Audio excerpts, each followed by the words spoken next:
Ողջույն, եթերում IT Հայաստանն է եւ ես Ռուբենն եմ այս ծրագրի հաղորդավարը։ Տեղեկատվական տեխնոլոգիաների անսահման աշխարհում մոլորվելը հեշտ է, իսկ երազանքից հրաժարվելը վայրկյանների հարց, որովհետեւ ոլորտը ինչքան որ գայթակղիչ է, նույնքան խոչընդոտներով լի է։ Ինչպես անել, որ ձեր գաղափարը դառնա իրականություն, փոխի մարդկանց կենսակերպը եւ բերի եկամուտ, որտեղից եւ ինչպես սկսել։ Սրանք հարցեր են, որոնց պատասխանները կարող եք գտնել մեր տաղավարում։ Պարզապես հետևեք մեր ընթացքին։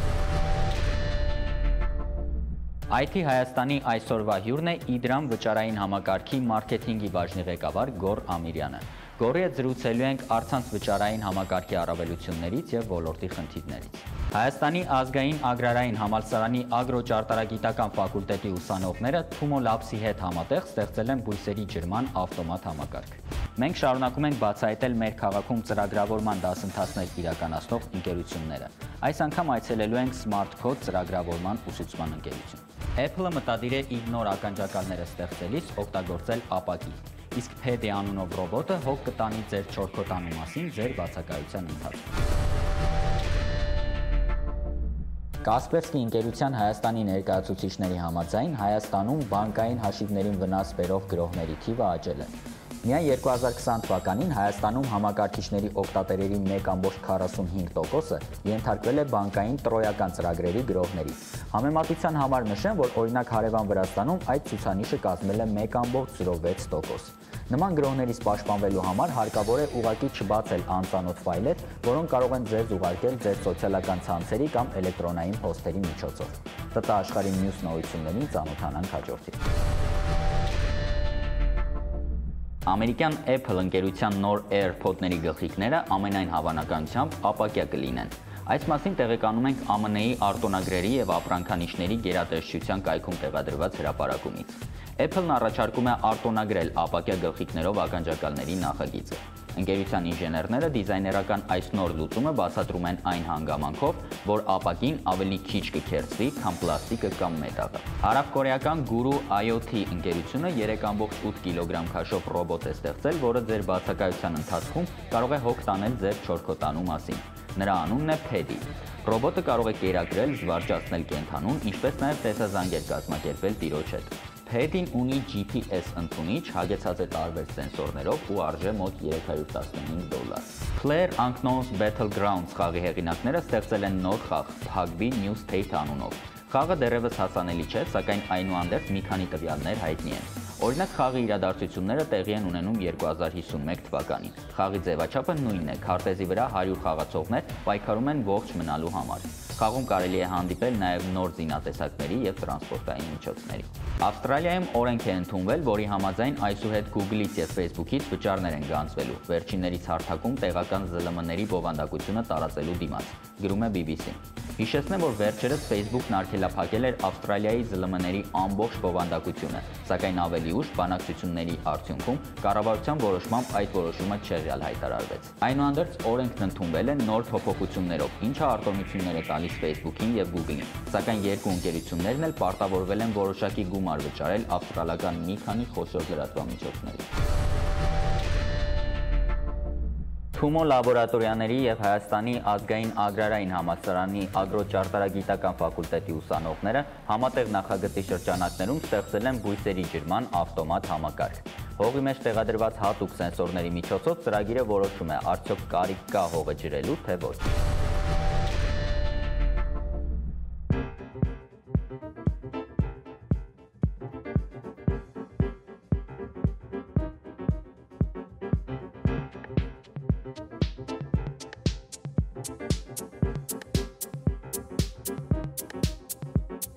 Միտքը առաջացել է մեր համալսարանի ագրարային ճարտարագիտության դեկանատի եւ Թումո Labs-ի համագործակցության արդյունքում։ Այս պրոյեկտը ագրարային ոլորտին օգուտ է նրա համար, որ ֆերմերի աշխատանքը հեշտացնում ենք ավտոմատացնելով պրոցեսը։ Նախ ասեմ, որ պրոցեսը ինքը իրանից ներկայացնում է այս պահին բույսի ջրման համակարգ, Այսինքն մենք այս բանին ունենք հողի խոնավության տվիչ եւ այլ տվիչներ, որոնցից մենք ստանում ենք data մեր միկրոկոնտրոլերի միջոցով եւ այդ data-ի արդյունքում արդեն միկրոկոնտրոլը որոշում է պետքա ջրել ծաղիկը թե ոչ։ Ու մեկ էլ կարողանում ենք այս բանին մենք մանուալ, այսինքն ձեռքով առանձին բացի տվիչների տվյալից մենք կարողանում ենք ձեռքով միացնել անջատել ջուրը, այսինքն ջրել ծաղիկը, որը իրականացնում ենք վեբ ծրագրի միջոցով։ Պրոյեկտը կատարել ենք թիմային համագործակցությունով, իրականացրել ենք Թումո լաբորատորիաների մեր դասատուի եւ մեր ագրարային համալսարանի ուսանողներով։ Ու այս պահին ունենք միկրոկոնտրոլերը, որը նորից ասեմ, աշխատում է Wi-Fi-ով այս պահին, մենք Wi-Fi-ով կարողանում ենք միացնել անջատել ջուրը եւ աշխատում է լոկալ ցանցի ներսում, այսինքն այստեղ մեր Wi-Fi-ի ներսում է աշխատում։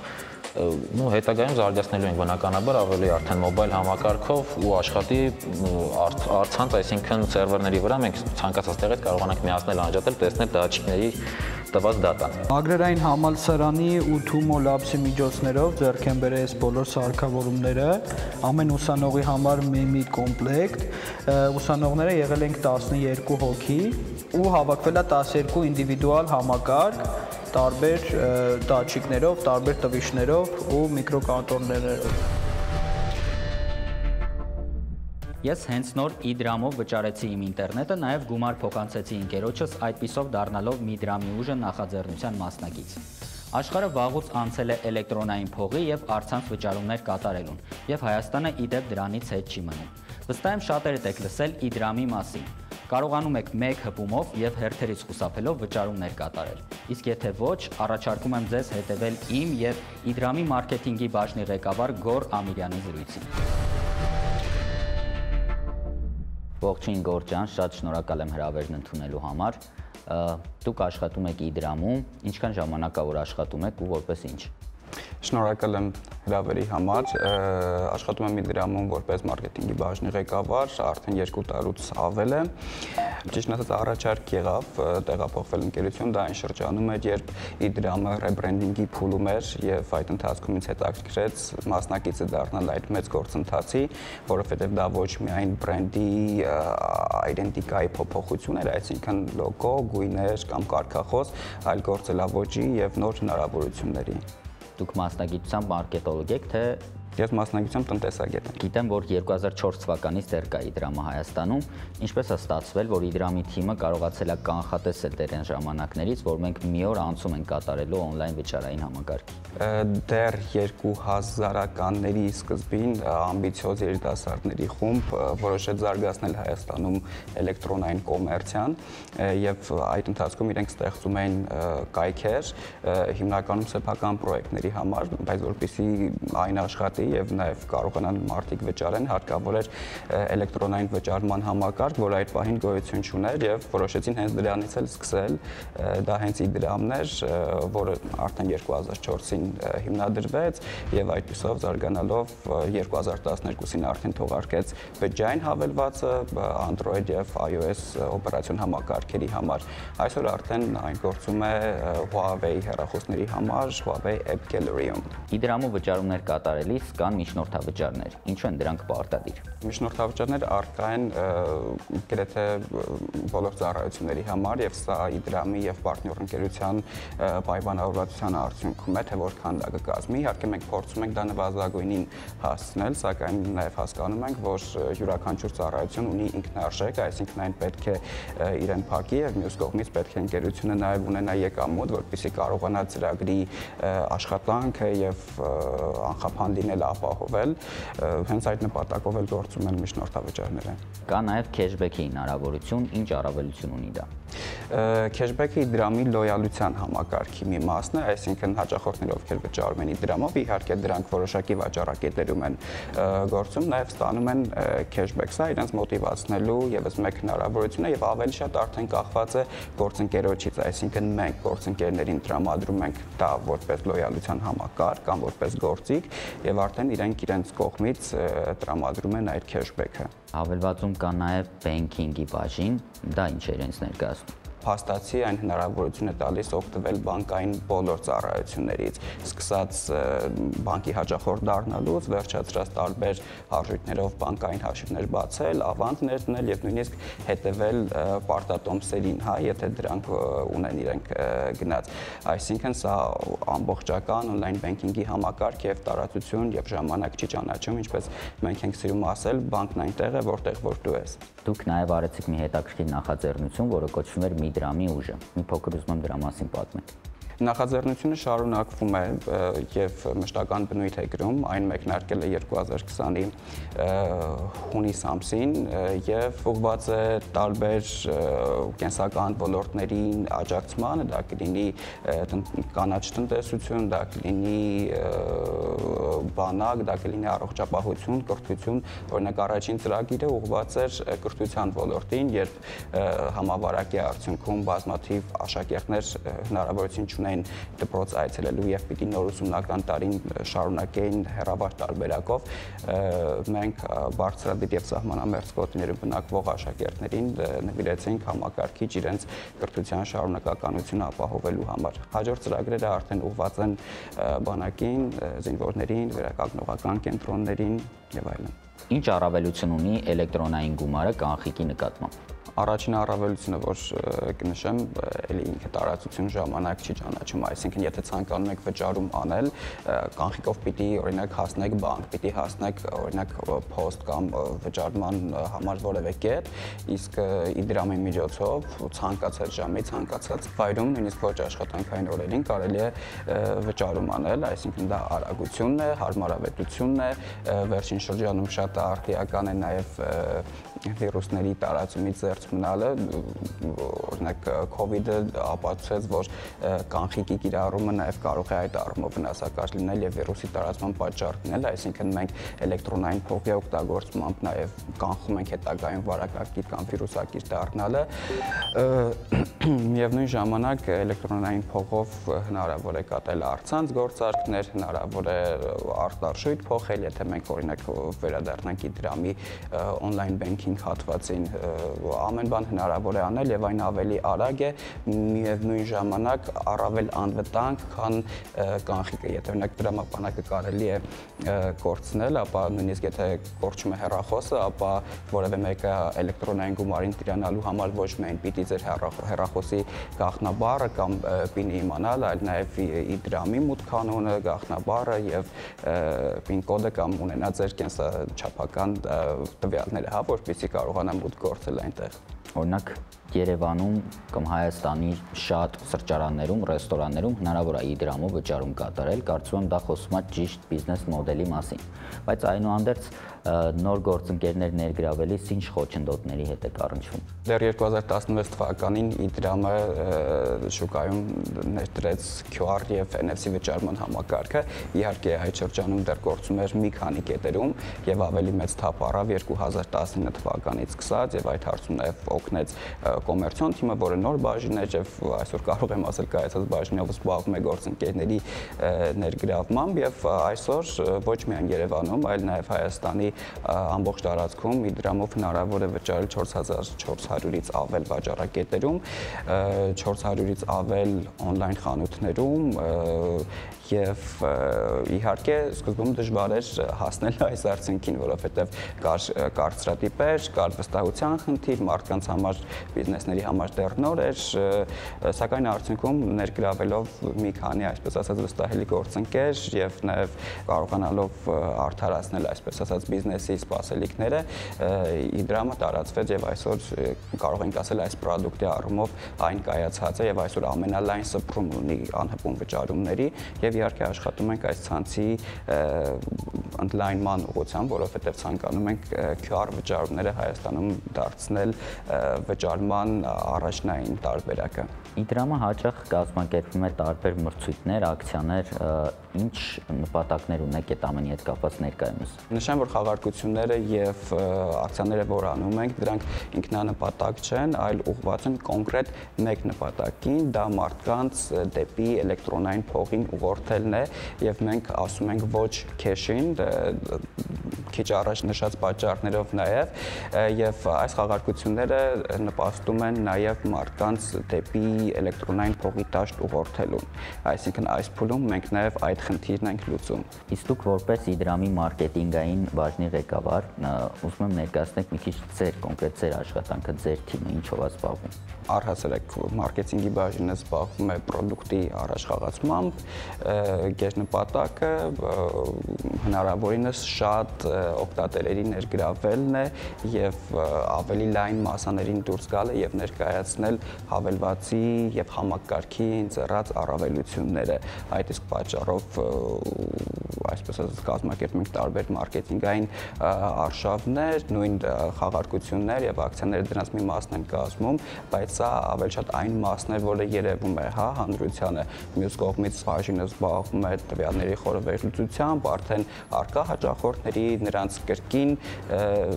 ներգրավման եւ արդեն նոր հաճախորդների ներգրավման մասով։ Թիմը բավականին մեծ է, ունենք տարբեր ուղղություններ, իհարկե ամենամեծ ուղղությունը դա թվային մարքեթինգն է,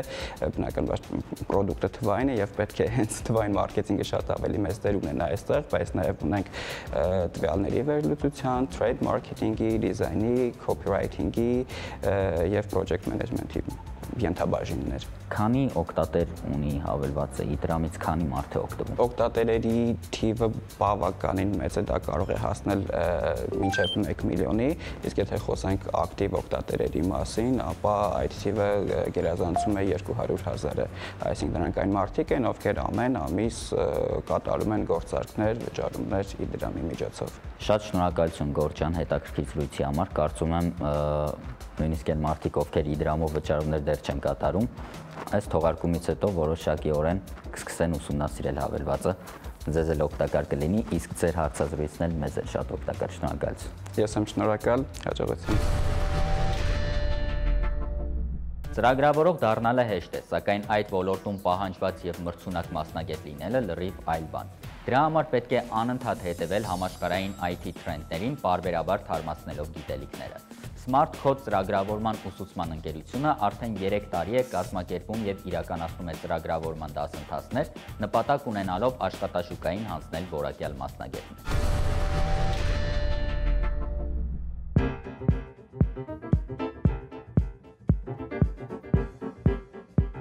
Մեծ ոգեշնչում կար, որպեսզի կարողանամ ստեղծեմ իմ սեփական սոցիալական հարթակը, որոշել էի նպատակ էի դրել իմ առաջ, որ անկախ ամեն ինչից պետք է ես սովորեմ ծրագրավորում, դառնամ լավ ծրագրավորող, որ կարողանամ հասնել իմ նպատակին։ 2005 թվականին հիմնադրեցի Wortnet աշխատանքային ցանցը, որի միջոցով մարդիկ կարողանում էին գտնել աշխատանք եւ շատ էր մոտիվացնում ինձ այդ գաղափարը, որ կարողանում եմ օգնել մարդկանց գտնել աշխատանք։ Ցանցը շատ արագ զարգանում էր, ինչը ինձ հավելյալ մոտիվացիա ու ուժ էր տալի, որ տեսնում եմ իմ կատարած աշխատանքի արդյունքը։ Զուգահեռ դրան նաև B2B ծառայություններ էի մատուցում տեղական շուկայում, տեղական ընկերությունների շրջանակում, քանի որ մեր գաղափարները եւ նպատակները նույնն էին, որոշեցինք հիմնադրենք Smart Technology ընկերությունը, որը այս պահին զբաղվում է մի քանի ուղղություններով։ Աշխատանքին զուգահեռ զգացինք, որ երիտասարդության շրջանակում արդեն մեծ հետաքրքրություն ու պահանջարկ կա ծրագրավորում սովորելու եւ որոշեցինք կիսվել մեր գիտելիքներով, հիմնադրեցինք Smart Code ծրագրավորման ուսուցման կենտրոնը, որը մինչ այսօր բավականին հաջողությամբ գործունեություն է ծավալում։ Ունենք ավելի քան 300 շրջանավարտ, միշտ հետևում ենք մեր ուսանողների արդյունքներին եւ շատ ենք ուրախանում, որ հասնում են հաջողությունների։ Այս պահին մեր խմբակային դասընթացներին մասնակցում են սկսած 15 տարեկանից տարբեր անձինք եւ ուզում եմ բոլորին խորհուրդ տալ, որ ծրագրավորող կարող է դառնալ յուրաքանչյուր մարդ, անկախ ոլորտից եւ բնագավառից, թե ինչ գիտելիքների է տիրապետում։ Քանի որ մենք ինքներս էլ անցել ենք այդ ճանապարհով, շատ լավ գիտակցում ենք, թե ինչ է պետք այն մարդուն, ով նոր է մտնում այս ոլորտ, ինչ խնդիրների կարող է հանդիպել ընթացքում, ինչ հարցերում կարող է դժվարանալ եւ այլն։ Օր-օրի շատանում է մարդկանց թիվը, ովքեր ուզում են սովորել ծրագրավորում։ Մեզ մոտ սովորելուց հետո մեր բոլոր շրջանավարտները անցնում են փորձաշրջան մեր ընկերությունում անվճար, որի ընթացքում իրենք ստեղծում են իրենց սեփական նախագծերը եւ որը հանդիսանում է նաեւ իրենց համար պորտֆոլիո, այսինքն իրենք էլ վստահ են լինում, որ կարողանում են ինքնուրույն 0-ից մինչև վերջ ստեղծել ինչ-որ պրոյեկտ եւ որը կարող է աշխատանքի ընդունվելուց ինչ-որ հարցազրույցների ժամանակ հանդիսանալ որպես պորտֆոլիո։ Դա շատ է օգնում աշխատանքի ընդունվելուց։ Բացի այդ ունենք մենք համագործակցում ենք ընկերությունների հետ, որ միշտ մեր լավ ուսանողներին, լավագույն արդյունք ցուցաբերած ուսանողներին խորհուրդ ենք տալիս այդ ընկերություններում անցնում են փորձաշրջաններ, որից հետո արդեն մնացածը կախված է իրենցից, լավ արդյունքների դեպքում անցնում են աշխատանքի։ Սթիվ Ջոբսը ասում էր. «Վաճառեք երազանքներ, այլ ոչ թե ապրանքներ»։ Մարդը հաստատ մի բան գիտեր։